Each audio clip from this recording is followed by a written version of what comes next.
We lived around Hoover's Valley, I guess, for about 3 years. Moved to Bertram, just east of Bertram on the McFarland place. I seem to remember some things about the McFarland place, but when you get my age, it's kind of hard to tell whether it's somebody told you experiences or you really remember them. I do remember a man bringing me, I think I remember at least, a man bringing me a baby goat, which we subsequently raised. He was bad about buttoning me down as a toddler, 3 or 4. And I remember sleeping on a big bed out on the porch with my sisters. Well, that was in the warmer weather. I really start remembering about my 5th birthday. We were in the process of moving to Mahomet. Daddy somehow or other had acquired the money to buy 3 acres of land and to build a small house on it. Now you've got to remember this was in the Depression days and money was very scarce. Farm laborers worked anywhere from $1 to $2 a day. As a boy, I worked many times, full sun-to-sun type work for 50 cents a day. Usually this included your dinner at the home of the person that you were working for.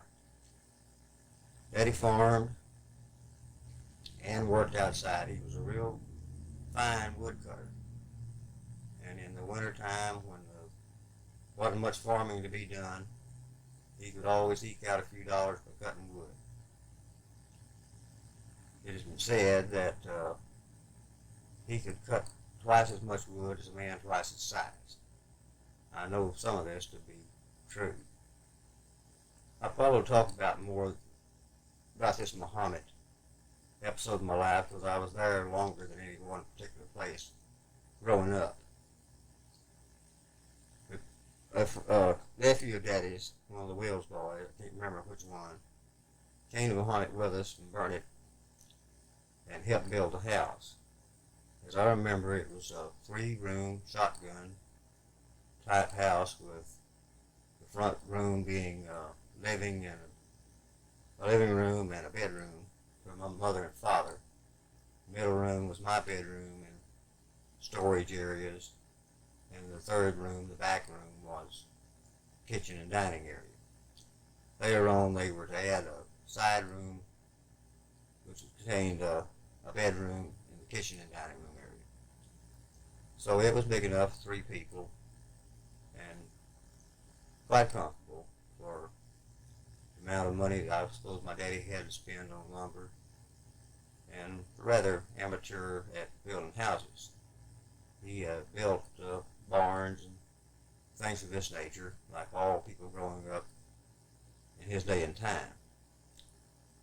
Anyway, I went to school, to Mahomet School. It was, to me, one of my most rewarding experiences because through my teachers and my fellow students, I was bestowed with knowledge and the facts of everyday life at that little school. It was a 3-room school. We usually had 3 teachers. Miss Roberta McCormick, later Mrs. Roberta Smith, was my teacher for the first 4 years. We stayed in the same classroom. Sometimes we had 2 or 3 classes in the same room. We had a wood stove, huge wood stove, that the men from the community would donate their time and labor, and someone would donate the wood, and they would saw it, pile it up outside, and we kept warm through the winter months from this old wood stove. I guess the first job I can ever remember having was stacking that wood and carrying it in and building a fire in that fireplace. I got a very small amount for doing it. It came from the state. And I considering the fact that teachers got something like $60 a month, I got maybe two. So I guess $2 was big money, even though it was once a month.